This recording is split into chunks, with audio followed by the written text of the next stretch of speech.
kepada rancangan Tuhan. Kenapa? Karena begini, ketika kita hidup di dalam setiap kehidupan kita, yang menjadi persoalan bahwa ketika kita hidup dalam Tuhan, dampaknya kita melakukan segala sesuatu yang di luar daripada setiap program Kristus. Mengapa pentingnya kita lapar dan haus kebenaran? Karena firman Tuhan jelas mengatakan bahwa pikirkanlah perkara-perkara di atas, karena dalam kerajaan sorga lah segala sesuatu di situ akan kita nikmati. Makanya apa yang kita invest, apa yang kita lakukan di bumi ini, itu yang akan berdampak kepada kegagalan. Kalau engkau tidak mengerti akan hal ini, kalau kita saudara saya tidak mengerti hal ini, kita akan sibuk dengan agamawi, kita akan sibuk dengan rutinitas, kita akan sibuk dengan aktivitas tersendiri kita. Kita lupa kembali dan menyadari bahwa dikatakan firman Tuhan, berbahagialah kamu yang sekarang ini lapar, karena kamu akan dipuaskan. Di sini berbicara tentang bukan jasmani, di sini berbicara tentang rohani. Mengenai fokus dan dia lupa bahwa kita ini milik kepunyaan Tuhan. Yang tadinya kita ditetapkan menjadi orang binasa, tetapi karena kemurahan Tuhan, Alkitab jelas, karena begitu besar kasih Allah akan dunia ini, supaya kita tidak binasa, melainkan memperoleh kehidupan kekal. Nah, supaya sebab Tuhan, untuk apa sebenarnya setiap kita hidup? Semua punya tujuan, tetapi tujuannya seperti apa? Kita harus mengerti bahwa firman Tuhan ya dan amin, tetapi firman Tuhan juga berkuasa untuk menyelamatkan. Tetapi tergantung keputusan dan respon saudara dan saya. Ayat Lukas ini bukan sekedar kita diperdengarkan supaya kita lapar dan haus, kita terus cari Tuhan dalam gereja terus, tidak. Tetapi bagaimana sikap tindakan kita meresponi hubungan kita, rohani kita yang betul-betul peka dengan Roh Kudus. Saya melakukan, saya ulang, kita hanya mendengar firman Tuhan tetapi tidak melakukan. Kenapa? Kita hanya tahu perintah, tetapi tidak tunduk kepada otoritas Roh Kudus untuk memimpin kita, untuk semakin bergantung kepada Tuhan. Kenapa kita harus bergantung kepada Tuhan? Alkitab jelas mengatakan bahwa rancanganmu bukan rancanganku, jalanmu bukan jalanku. Dari setiap program rencana yang Tuhan sudah dalam kita betul dalam setiap kehidupan ini, pasti ada setiap problema. Tetapi yang harus kita mengerti bahwa ketika kita betul-betul tinggal dalam Kristus, lapar dan haus, dikatakan apa? Kita akan bahagia. Kenapa kita harus bahagia? Karena hanya Kristuslah yang sanggup untuk memerdekakan kita. Makanya pentingnya kita mengerti akan hal ini, bahwa Tuhan tidak sekedar menciptakan manusia. Tuhan tidak sekedar iseng-iseng, saya ciptakan ini deh, saya ciptakan Bapak Rob, bisa ciptakan Bapak Gimbo, bisa ciptakan Ibu Gemar. Tidak. Tetapi kita betul-betul harus memahami bahwa panggilan kita adalah panggilan untuk melakukan pekerjaan-pekerjaan yang Tuhan sudah tetapkan dalam kita. Tuhan selalu berulang-ulang dan akan terus berulang bahwa banyak orang ikut Tuhan seperti 5 ketul roti dan 2 ikan. Pada hal-hal yang berbuat atau pandangan jasmani yang ikut Tuhan, tetapi untuk fokus tujuan berkat jasmani. Tetapi pada waktu hal-hal tertentu, contoh pada akhir Tuhan Yesus di kayu salib, di mana semua yang itu, yang cari berkat itu hilang, karena fokusnya kepada jasmani, bukan rohani. Makanya kita penting, kita betul-betul memahami berakar di dalam kebenaran. Kenapa? Karena hanya kebenaran yang sanggup untuk membawa kita kepada tujuan yang Tuhan kehendaki. Perhatikan, kita baca dulu di dalam dosa. Jadi jangan salahkan kiri kanan apalagi Tuhan, itu salah sendiri karena kita tidak mendengarkan Yohanes 10:27, domba-dombaku mendengarkan suaraku. Kalau kita mengerti betul kita ini domba, maka saya katakan tadi, yang selalu saya katakan bahwa orang percaya ditentukan siapa yang ada di dalam kita. Kalau betul-betul Roh Kudus atau Tuhan Yesus dalam hatimu, dalam hidupmu, pasti engkau peka dengan suara gembala. Makanya perhatikan siapa ada di diri kita. Ketika lebih dominan roh yang ingin membuat kita haus dan lapar, tetapi justru sebaliknya lebih dominan kedagingan yang berkuasa dalam kehidupan kita. Harus diselesaikan selama kita masih hidup. Tetapi kalau kita sudah selesai di muka bumi, terus kita belum selesai dengan clear dengan Tuhan, itu masalah besar bagi kita. Jadi saudara selalu Tuhan, kalau kita mengerti akan hal ini, kita harus betul-betul memahami, kita harus mengerti siapa kita di dalam Kristus, tetapi dalam Dia yang apa? Memberikan kekuatan. Jadi ketika kehidupan kita segala sesuatu, segala perkara itu bisa nyata dalam kehidupan seseorang, ketika kita juga betul-betul merdeka dalam kebenaran. Engkau merdeka, tetapi tidak ada rasa haus dan lapar. Dan rasa haus dan lapar direpresentasikan ketika Roh Kudus ada dalam diri kita. Bukan untuk kelihatan semata-mata di luarnya. Karena banyak orang datang kepada Tuhan seperti orang Farisi. Justru dia yang menyalibkan Tuhan Yesus. Jangan sampai kalung salib yang ada dalam diri kita ini kita hanya pajangan toh, tetapi kehidupan kita tidak berkarakter anak Tuhan.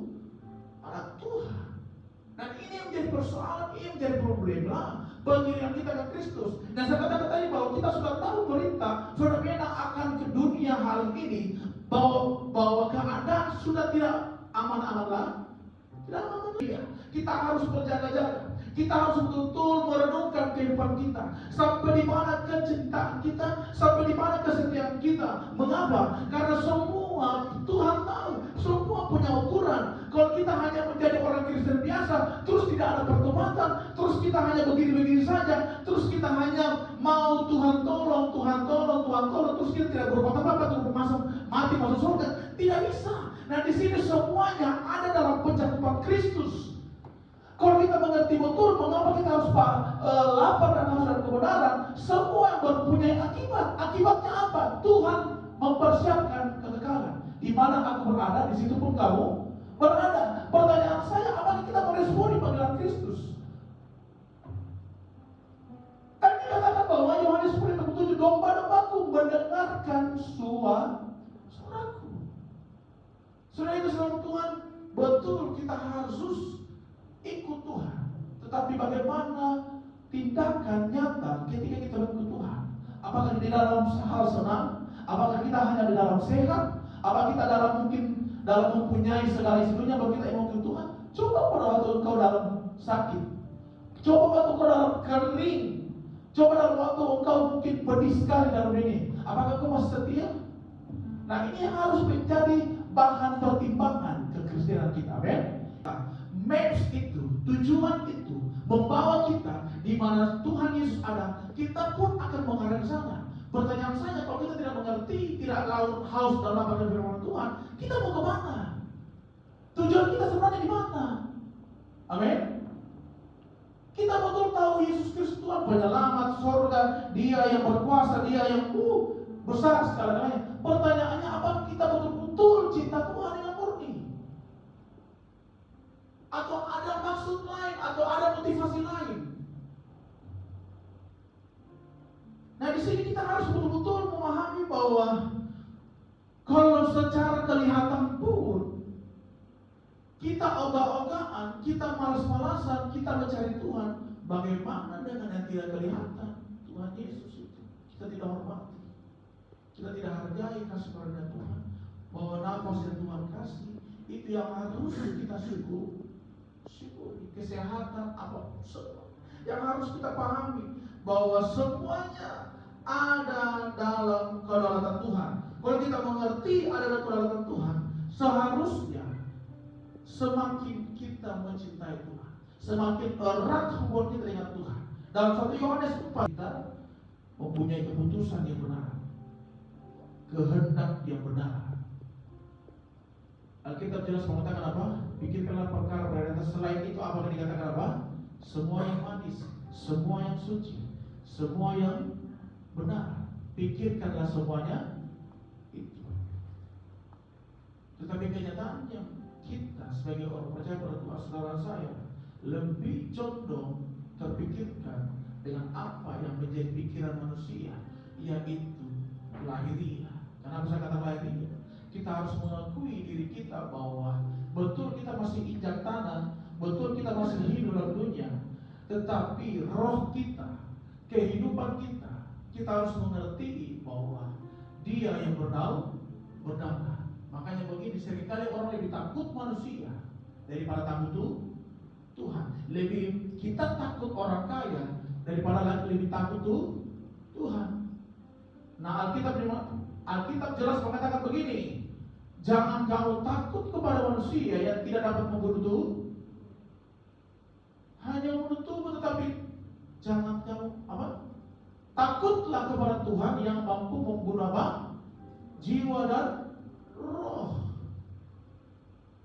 Kenapa mesti kita membuktikan atau membandingkan dalam iman kita, sehingga keputusan tindakan kita sangat jauh relasi kita dengan setiap rancangan yang Tuhan sudah tetapkan dalam kehidupan kita.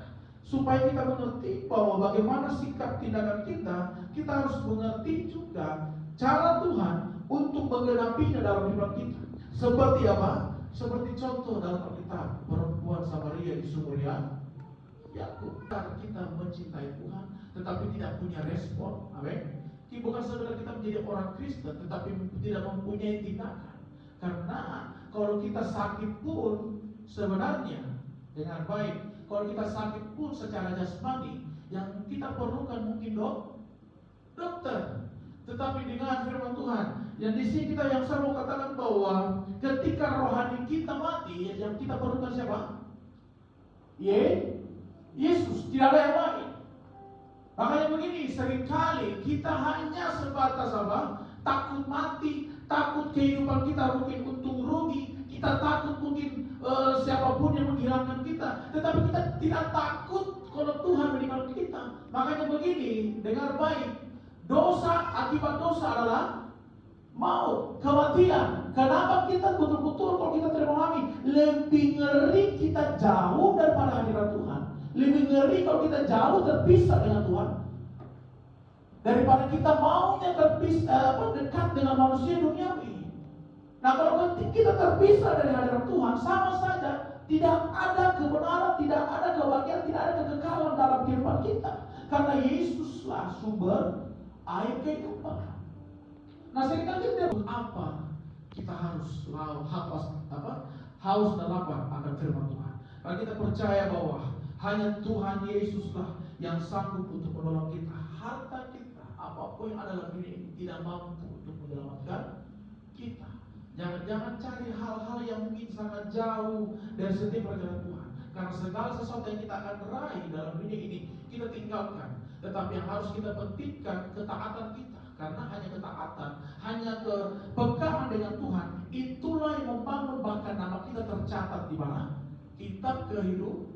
Alkitab sudah jelas, siapa yang tidak tercatat namanya di kitab kehidupan, dia akan dilemparkan di perapian. Susah saudara untuk masuk, untuk hidup dalam setiap perencanaan Tuhan. Tapi ayat Tuhan inginkan supaya kita dewasa, supaya kita pikul salib. Jangan kita hanya mengikut Tuhan hanya yang penting Tuhan sudah selesai, berarti selesai juga saya punya pekerjaan dalam hidup, tidak bisa. Kita juga terus selama nafas dalam setiap tubuh ini. Artinya kita harus betul-betul memahami supaya kita bekerja dengan betul-betul. Kita terus mengatakan selama masih siang. Amin. Selama masih siang artinya bahwa selama kita masih hidup. Nabikan bagiku kini tangan Tuhan yang pegang. Iya, saudara, kasih dalam Tuhan. Ujian ini sangat lama sekali. Tetapi kalau kita mengerti dari setiap kata demi kata hal ini, Tuhan tidak pernah meninggalkan kita. Tergantung kehidupan kita, tergantung respon kita. Orang yang menanti-nantikan Tuhan, kita bilang bagaikan apa? Raja Wali. Sekalipun dia terbang tinggi, ada penyertaan Tuhan. Tetapi manusia sudah terbang tinggi, dia lupa daratan. Amin. Seringkali manusia lupa daratan. Kenapa? Kalau mungkin dalam keadaan susah, baca Tuhan tolong. Tetapi coba lihat kalau Tuhan sudah berganti, sudah naik tinggi, dia lupa siapa yang menyertai dia, siapa yang memberkati dia. Nah, ini menjadi problem dalam kehidupan kita. Lebih dominan kedagingan kita yang berkuasa, bukan Roh Kudus. Makanya begini, dalam Lukas 6 tadi ayat 21 dari awal dikatakan apa? Bahagia apa? Berbahagia hai kamu yang sekarang dilapat, karena kamu akan dipaskan dalam hal ini. Seringkali kita tidak bisa menakar cara pandang Tuhan. Kita tidak sukar sulit, kita tidak bisa menanding atau cara pekerjaan Tuhan untuk memulihkan kita, untuk membawa kita. Kita tidak mengerti. Kenapa? Karena kita tidak mau mendengar atau melakukan firman Tuhan. Saya kembalikan supaya kita betul-betul memahami. Tidak ada hal yang harus kita lakukan dalam hidup ini. Betul, kita harus melakukan aktivitas yang selalu saya katakan, apapun itu. Tetapi yang harus diprioritaskan, jangan sampai kita terhilang arah, tersesat dengan cara kita sendiri, sehingga kita tidak memfokuskan apa yang harus kita fokus. Tujuan utama yaitu apa? Dekat dengan Tuhan. Siapa yang bertahan? Kita bilang apa? Dia yang selamat. Orang bertahan memang sakit. Tidak ada yang bertahan bilang tidak sakit. Diuji kita punya kesabaran, diuji kita punya kesetiaan. Semuanya mungkin memang ada. Tuhan izinkan segala sesuatu terjadi supaya kita mempunyai hati yang sungguh-sungguh sesuai dengan cara Tuhan. Kita betul-betul bergantung kepada Tuhan. Jangan sampai kita ikut Tuhan hanya pada hal-hal yang tertentu. Kalau Tuhan belum kasih koma, saya ingat, saya senang dengan bahasa kehidupan kita diperjuangkan. Bukan sekedar kita hidup menjadi orang percaya, bukan. Tetapi kita harus diperjuangkan. Seperti Rasul Paulus mengatakan, saya berlari mempunyai tujuan apa? Meraih hadiah mahkota surgawi. Ketika kita mengirim Tuhan dengan sungguh-sungguh, Tuhan mengukur. Bahkan air mata kita ditampung di mana? Kirban. Pujian Tuhan selesai. Kiranya firman Tuhan memberkati kita semuanya. Kita akan pujian. Sekarang